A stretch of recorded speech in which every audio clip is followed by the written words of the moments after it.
The scissors gleamed under the fluorescent lights of Bagram Airfield's administrative building, catching the attention of every officer crammed into the hallway.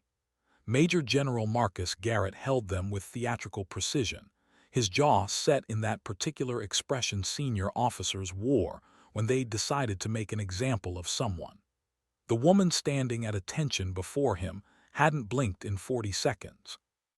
Captain Nadia Volkov, call sign Ironside, kept her eyes fixed on the middle distance while whispers rippled through the crowd. Her service cap sat perfectly squared on regulation-length hair that fell just past her collar, a violation Garrett had been waiting 3 weeks to address. The general's voice carried the weight of 30 years in uniform and zero tolerance for what he called peacetime softness. You think because you flew a desk in Kandahar you can ignore grooming standards, Captain. The scissors opened with a metallic whisper. Nobody moved. Ironside's record jacket lay open on the desk behind Garrett, but he hadn't bothered reading past her current assignment: logistics coordination, support operations, the kind of posting that screamed career plateau. What he didn't see was the redacted section, the pages stamped with classification markers that would have made him close that folder and step away. He took the first cut. Dark hair fell to the polished floor in a straight line, and still she didn't move. In my Air Force, we maintain standards. Another cut. The crowd shifted uncomfortably. A colonel near the back reached for his phone, then thought better of it. Garrett was making his point about discipline, about not letting standards slip just because the wars were winding down. He'd been doing this for months, singling out officers he deemed too comfortable, too soft, too civilian. The hair fell in sections now, uneven and deliberately humiliating. Ironside's breathing never changed. Her posture never wavered. Only her hands, locked behind her back, showed anything. The faintest tremor in her left index finger, barely visible, a tell that meant absolutely nothing to anyone who hadn't seen her in a cockpit under fire. The door at the end of the hallway opened. A Navy commander in dress white stopped cold, his face draining of color as he registered the scene. He wore the seal trident, and he was holding a folder marked immediate with red tape across the seal. The commander's boots struck the floor with measured authority as he approached, but something in his gait suggested barely controlled fury. His name tape read MORRISON, and the ribbons on his chest told stories most people only heard about in Hollywood. He stopped 3 feet from General Garrett, close enough that the scissors paused mid-cut. "Sir, I need Captain Volkov immediately." His voice carried the flat calm of someone who'd learned to weaponize composure. Garrett didn't lower the scissors. "Commander, I'm in the middle of corrective action. Whatever you need can wait 15 minutes. Morrison's jaw worked for exactly 2 seconds before he placed the red-taped folder on the desk, deliberately covering Ironside's service record. "No, sir, it cannot. Operation Copper Shield requires her presence in the operations center within the next 10 minutes. The temperature in the hallway seemed to drop. Copper Shield wasn't a name anyone threw around lightly. It was the umbrella designation for Tier 1 joint operations in the region. Garrett's eyes narrowed. Captain Volkov is assigned to logistics support. She coordinates supply flights. Morrison looked at Ironside for the first time, and something unspoken passed between them. She gave the smallest nod, maybe a quarter inch, and he turned back to Garrett. "Sir, with respect, you're holding scissors to the hair of a pilot who's logged more combat hours in the A-10 than anyone currently flying in theater. She's not logistics. She's never been logistics." The folder seemed to pulse on the desk. Garrett's hand finally lowered, the scissors hanging loose at his side. "That's impossible. Her assignment clearly states. Her assignment is her cover, General." Morrison opened the folder, revealing the first page. Even from 10 feet away, the classification headers were visible in red block letters.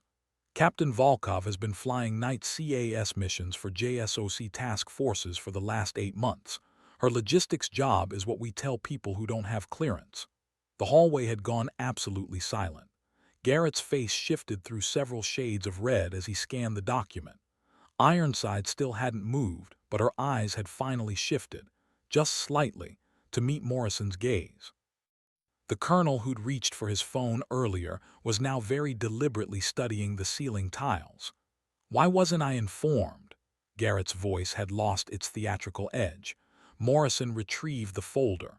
Because generals who conduct public humiliation sessions don't typically get read into black operations, sir. The words hung in the air like ordnance, armed and irretrievable. Garrett's face had settled into a dangerous shade of crimson, the kind that usually preceded career-ending confrontations. But Morrison wasn't finished, and the slight shift in his stance suggested he was operating under authority that superseded whatever star plates Garrett wore. Captain Volkov is currently the primary CAS pilot for 3 active SEAL teams operating in Helmand Province. Last week she kept a 12-man element alive for 40 minutes while they waited for extract, danger closed the entire time. Week before that, she put 2 Mavericks through the 3rd-floor windows of a compound in Sangin while our guys were pinned on the 2nd floor. Collateral damage, 0. Friendly casualties, 0. Morrison paused, letting each word land with the weight of documented fact. She's been nominated for a Silver Star. Paperwork is sitting on someone's desk at the Pentagon right now. Ironside's expression hadn't changed, but the officers in the hallway were now actively avoiding looking at Garrett. The general opened his mouth, closed it, then tried again. Commander, I was not informed of any special operations personnel operating under cover at this installation. That's generally how cover works, sir. Morrison's tone had shifted slightly less confrontational, more educational, which somehow made it worse. Captain Volkov maintains her logistics cover specifically because it keeps her off the radar.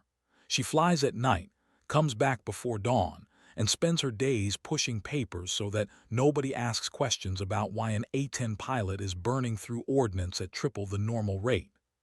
The scissors hit the floor with a metallic clatter. Garrett stared at them as if they'd betrayed him, then looked up at Ironside. She still hadn't moved, still maintained that perfect attention stance, but now there was context for the absolute stillness. This wasn't a defeated officer accepting punishment. This was someone who'd learned to control every muscle, every breath, every tell, because her job required flying 30 feet above the ground in darkness while people shot at her. Captain, you're dismissed. Garrett's voice had lost all its earlier authority. It was the sound of someone realizing they just made a career-defining mistake in front of witnesses. Report to Commander Morrison. Ironside moved for the first time since the scissors had touched her hair.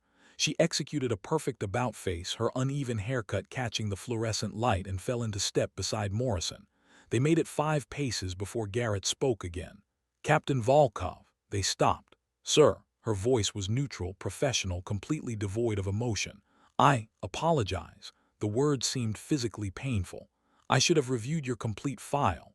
Ironside turned her head just enough to make eye contact. For 3 seconds she held his gaze, and in that brief moment, every officer in that hallway understood what those 8 months of night missions had cost. Then she spoke, and her voice carried clearly to every witness. Permission to speak freely, sir. Garrett nodded, looking like he regretted it immediately. In the cockpit, I don't have time to think about grooming standards. I think about keeping people alive. When you're flying 50 feet above the ground with no moon and someone's painting you with a laser, your hair length doesn't matter. Your breath control does. Your hand steadiness does. Your ability to put ordnance on target while your targeting pod is showing you friendly forces so close you can see their body heat, that matters. She paused, and the silence was absolute. My hair will grow back, sir. The operators I support don't get that luxury when things go wrong. Morrison touched her elbow gently, the way teammates communicated without words. They turned and walked down the hallway, leaving Garrett standing alone with the scissors at his feet, and a hallway full of officers who would absolutely be talking about this within the hour. The operations center was 3 buildings away, connected by a covered walkway that offered some protection from the Afghan sun. Morrison waited until they were clear of the administrative building before speaking. You good? I'm fine. Ironside's voice was steady, but her hand drifted up to touch the butchered sections of her hair. Just another day in paradise. He had no right. He's a general. He had every right according to regulations. She kept walking, her pace never changing. I was out of grooming standards. Morrison stopped, forcing her to turn back. The afternoon sun caught his seal trident and his expression had shifted from professional anger to something more personal. Nadia, you know that's not what this was about.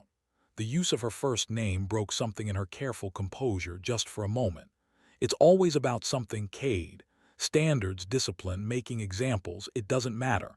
I knew the assignment came with risks. Not this kind. Morrison gestured back toward the administrative building.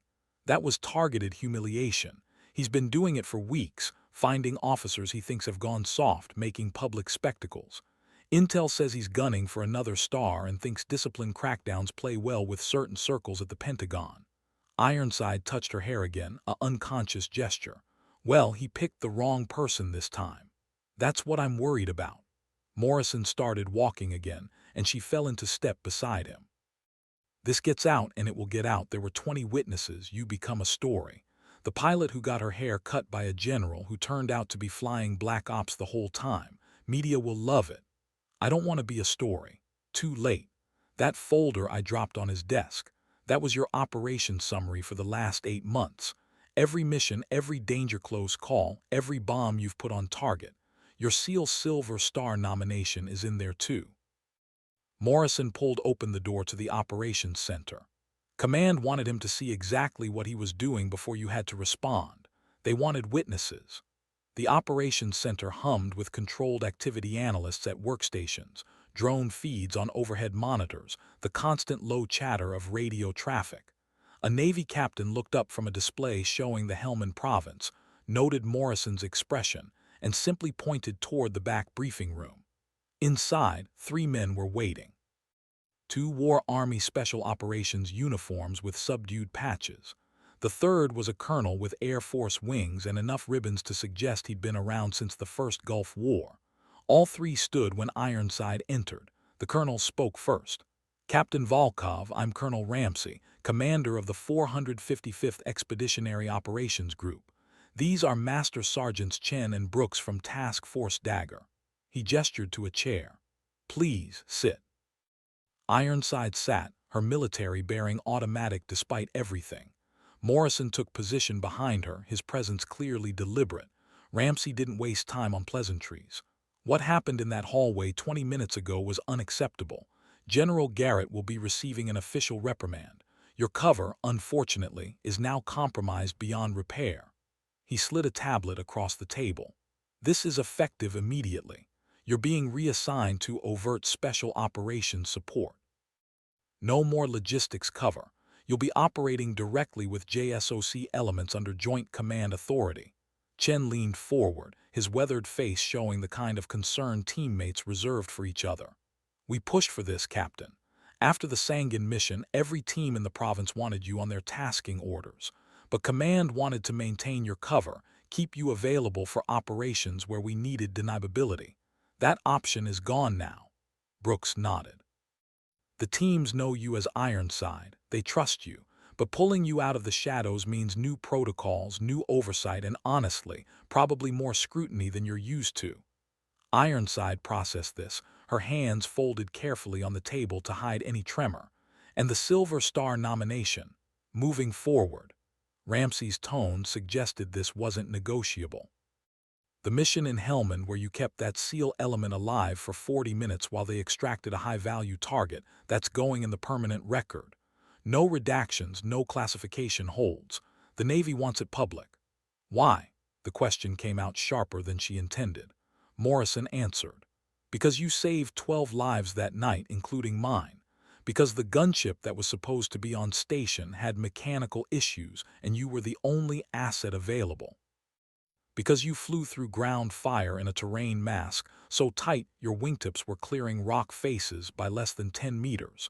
Because when you ran out of gun ammunition, you made strafing runs anyway just to keep their heads down with engine noise.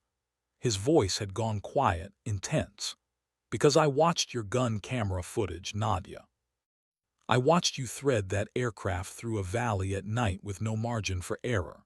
And I watched you put steel on target so precisely that our medic could hear your rounds impacting above the compound wall while he was working on a casualty 10 meters away. The silence in the briefing room stretched for 5 heartbeats. Ironside's carefully maintained composure finally cracked, just slightly, enough that the tremor in her hands became visible. She'd flown that mission on instinct and training, making split-second decisions in darkness while friendly voices screamed on the radio. She hadn't thought about recognition. She'd thought about keeping people alive. Chen reached across the table and tapped the tablet. "That's your new assignment sheet. You're being moved to forward operations at Camp Dwyer, dedicated CAS for Tier 1 elements, direct tasking authority from JSOC. No more logistics cover, no more pretending to push papers." "How long do I have?" Ironside's voice had steadied. 48 hours. Enough time to move your gear, get briefed on the new protocols, and maybe get that haircut fixed properly. Ramsey's expression softened just slightly. "What Garrett did was wrong, Captain. But it also forced our hand on something we should have done 2 months ago. You're too valuable to keep hidden. The teams need you, and they need to be able to request you by name without going through back channels." Brooks stood, extending his hand. "Welcome to the light, Captain. Fair warning, it's a lot more complicated than operating in the shadows." She shook his hand, then Chen's, and finally stood at attention as Ramsey offered his. "Dismissed, Captain. Commander Morrison will handle your transition." And for what it's worth, every operator in this province has been waiting for someone to recognize what you've been doing. We're glad it's finally happening, even if the circumstances were less than ideal. They filed out, leaving Ironside and Morrison alone in the briefing room. The silence felt different now, not oppressive, but weighted with the reality of what came next. Morrison moved around the table to face her directly. "You're allowed to be angry about what happened." "I'm not angry." The lie was obvious even as she said it. "I'm a logistics officer who got caught out of grooming standards. The rest is just complications." "Nadia." His voice carried the authority of someone who'd been through enough combat to recognize deflection. "He humiliated you in front of 20 officers. He used those scissors like a weapon. Don't minimize what that was." She finally looked at him, really looked at him, and the careful walls she'd built around 8 months of night missions began showing cracks. "What do you want me to say, Cade? That it hurt? That standing there while he made an example of me felt like every other time someone decided I didn't belong? That I've spent 8 months proving myself in ways he'll never understand, and he reduced me to someone who can't follow basic regulations?" The words came faster now, pressure releasing from a valve held too tight. "I knew the cover was risky. I knew someone would eventually notice things not adding up. I just didn't think it would end with public humiliation and a forced transition to overt operations." Morrison let her finish, waiting for the anger to burn through. When he spoke, his voice was gentle but firm. What he did wasn't about regulations. It was about power. He saw someone he thought was weak, someone he could use to send a message about his standards. He was wrong on every level. "Doesn't change the outcome." Ironside touched her hair again, wincing slightly at the uneven lengths. "Now I'm a story instead of an operator. People will know my name. They'll watch what I do. They'll wait for me to fail.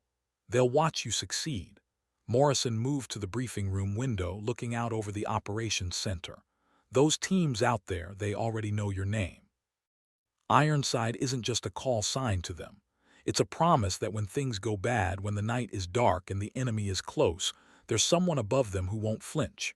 That's already your legacy, Nadia. The only thing that's changing is who gets to know about it." She joined him at the window, watching analysts track operations across multiple provinces. Somewhere out there, teams were moving in darkness, depending on assets they trusted.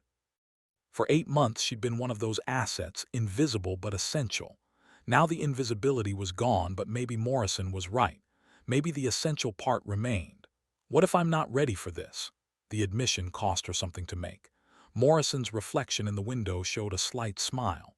"You flew danger-close CAS in zero-illumination conditions while taking ground fire, kept a dozen men alive, and never wavered. You're ready. You've been ready." The next 48 hours passed in a blur of logistics, the real kind, not the cover story kind. Ironside packed 8 months of careful invisibility into 2 duffel bags and a flight case, sorted paperwork that would officially end her administrative assignment, and sat through 3 separate briefings about her new operational status. Camp Dwyer was 2 hours south by Chinook, a forward operating base that served as the primary hub for special operations in Helmand Province. The base operations officer who met her was a major named Tors with rotary wing experience and the tired eyes of someone who'd seen too many mission briefs go wrong. "Captain Volkov, your reputation precedes you." He gestured to a waiting vehicle. "I'll take you to your hooch, then we've got a team briefing at 1800. Task Force Dagger is planning operations for the next phase and they specifically requested you for ground support." The hooch was standard containerized housing metal walls, industrial air conditioning, a rack, a locker, and not much else. Someone had already stenciled Ironside on the door. Tors noted her reaction. "The teams wanted you to know they're glad you're here. That's their way of saying welcome." She dropped her bags and turned to face him. "What's the operational tempo?" "High. We've got 3 Tier 1 elements rotating through active tasking, plus conventional forces that occasionally need precision support. You'll be flying almost nightly, sometimes multiple sorties. The A-10s here are dedicated CAS Birds guns, Mavericks, and whatever else we can hang on them. No multi-role bullshit, no compromise. You put steel on target and you keep our people alive." Tors checked his watch. "The team brief is in 4 hours. I'd suggest getting your flight gear squared away and maybe checking in with the mission planners. They've been waiting to work with someone who actually understands danger close." She spent the next 3 hours reviewing aircraft status reports, ordnance loads, and mission archives. The A-10 assigned to her carried tail number 780, and its maintenance jacket showed regular combat operations gun barrels replaced twice in 6 months, multiple repairs to battle damage, and a maintenance crew that clearly took pride in keeping their aircraft mission ready. The crew chief was a technical sergeant named Morno, and she found him in the hangar conducting post-flight inspections on another aircraft. "Captain Volkov." Morno looked up from a landing gear assembly, his hands stained with hydraulic fluid. "I'm responsible for 780. She's a good bird 1100 hours since last major overhaul. Gun systems are solid, and she handles like a dream in the weeds." He wiped his hands on a rag and walked her over to the aircraft in question. "I heard what happened at Bagram. For what it's worth, everyone here knows what you've been doing. The teams talk. Word gets around." The A-10 sat on the ramp like a predator at rest, its angular lines and massive gun giving it an appearance that was somehow both graceful and lethal. Ironside ran her hand along the fuselage, feeling the rivets and patches that told stories of missions past. "What's her quirks?" "Port elevator trim runs about half a degree nose down at high AOA. Not enough to matter tactically, but you'll feel it in high-G brakes. Gun fires slightly right of bore sight, maybe 2 mils, but it's within tolerance. The TMS button on your stick sometimes needs a double tap to lock targets. Maintenance keeps saying they'll fix it, but honestly, the bird flies so well otherwise that nobody wants to tear into the avionics." Morno climbed the ladder to the cockpit and popped the canopy. "Seat's been adjusted for your height from your personnel file. I set up your HOTAS exactly like the configuration you had at Bagram. If you want changes, just tell me." She climbed up beside him, looking into the cockpit that would be her office for the foreseeable future. Everything was exactly where it should be: throttle positioned for her left hand, stick for her right, displays configured for the way she processed tactical information. Someone had taken the time to make this transition seamless. "Who configured this?" "Commander Morrison sent over your exact cockpit setup specs. Said you've been flying long enough that changing your muscle memory would be dangerous." Morno grinned. "He also said that if I didn't have this aircraft mission ready and configured properly, he'd personally ensure my next deployment was somewhere that started with Arctic and ended with Circle." Ironside smiled despite herself. "That sounds like Cade. He speaks highly of you, Captain. Says you're the best CAS pilot he's ever worked with, and he's worked with a lot of them." Morno started pointing out systems. "We keep 2 aircraft on constant alert status. 780 is Alpha Bird tonight, which means she's loaded and ready. Second Bird is backup in case you need to hot swap." The team briefing at 1800 was held in a plywood-walled room that smelled of coffee, sweat, and the peculiar tension that preceded combat operations. 15 men were already present when Ironside arrived, representing 3 separate special operations teams. Morrison was there, along with Chen and Brooks.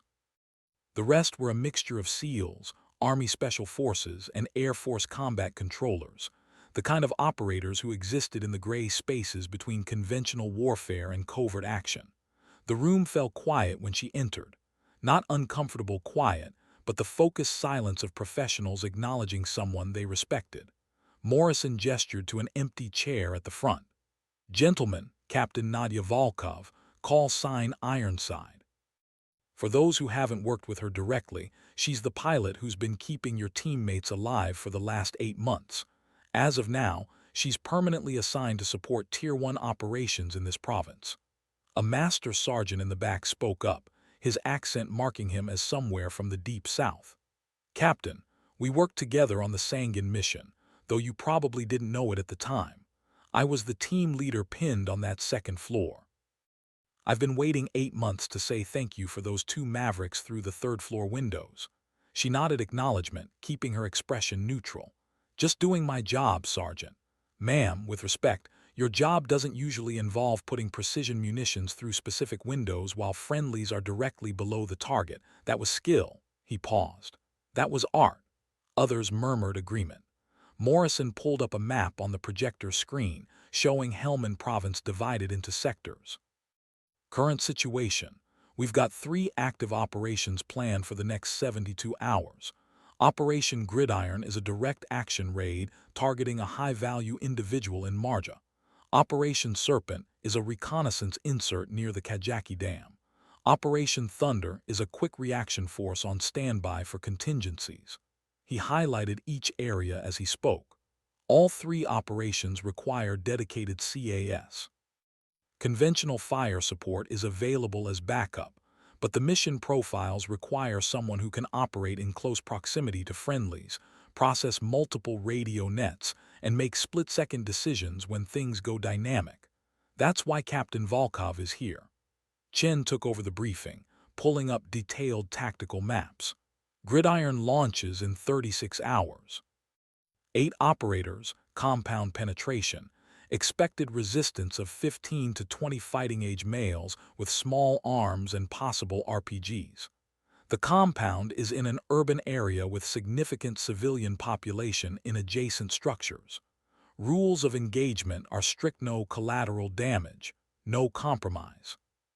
The tactical details unfolded with clinical precision: insertion by helicopter 5 clicks from target, foot movement through urban terrain, breach and clear under night vision, extract with potential hostile pursuit. Ironside listened, her mind already processing angles of attack, holding patterns, ordnance selection. "Captain, your role is on-call support. You'll orbit at Angels 12, outside visual and audible range until called in. If things go hot, the team needs you overhead within 90 seconds, ready to engage targets within 10 meters of friendly positions." Chen's expression was serious. "These aren't grid coordinate targets. These are dynamic situations where you'll be receiving real-time updates from operators taking fire. You'll be asked to make judgment calls about what you can and cannot hit safely." She nodded. "Understood. What's the backup plan if weather closes in?" "It won't. We've got clear skies forecasted through the operation window." Torres spoke from the side of the room. "But if conditions change, you'll be the one making the call about whether you can safely provide support. Nobody else can make that decision from the ground." Brooks pulled up gun camera footage from a previous mission, not hers, but someone else's. The video showed an A-10 making a gun run on a compound, the stream of tracers walking across the target area. Then the feed cut to thermal imaging showing 2 heat signatures friendly forces less than 30 meters from where those rounds impacted. "This is what we're asking you to do, Captain, except closer. We need you comfortable putting steel within spitting distance of our people, because sometimes that's the only thing that keeps them alive." The briefing continued for another hour, covering radio procedures, emergency protocols, weapons release authorities, and a dozen other details that separated successful operations from catastrophes. By the time Morrison called the meeting to a close, Ironside had filled 3 pages of notes and mentally rehearsed multiple scenarios. As the operators filed out, several stopped to introduce themselves properly. Names, call signs, faces she might see again or might not. The nature of this work made permanent relationships complicated. The last to leave was a young staff sergeant with a fresh face that didn't match the experience in his eyes. "Captain, I'm Sergeant Reeves. I'll be your JTAC for Gridiron." He handed her a card with radio frequencies and brevity codes. "I'm new to the team, but I've heard the stories about you. I just wanted you to know I'll do my best to give you good information when things get complicated." She took the card, nodding his earnest expression. "Sergeant, in my experience, the JTACs are the ones who really run these operations. You give me accurate targeting and clear communication, and I'll make sure steel goes where you need it." The night before Operation Gridiron, Ironside couldn't sleep. This wasn't unusual before combat operations, but the reasons had shifted. For 8 months, she'd flown in relative anonymity, just another asset in the darkness. Now her name was attached to missions, her reputation was being built in real time, and somewhere a Navy admiral was processing paperwork that would publicly acknowledge her actions. She walked to the flight line at 300, finding Sergeant Morneau already there, running pre-flight checks on 780 by flashlight. He looked up, unsurprised by her presence. "Couldn't sleep either." Something like that. She climbed the ladder, settled into the cockpit, and let the familiar surroundings center her. The instrument panel glowed softly in standby mode, switches and indicators positioned exactly where her hands expected them. "I do a full pre-flight 6 hours before mission, then another one right before you climb in." Morneau's voice drifted up from below. "But I figure you know that already. I figure you're here because this is where you think best." He wasn't wrong. The cockpit was where everything made sense. Problems had solutions, threats had counters, and the chaos of combat operations could be processed through training and instinct. She went through her own mental checklist, rehearsing emergency procedures and tactical responses until they flowed like muscle memory.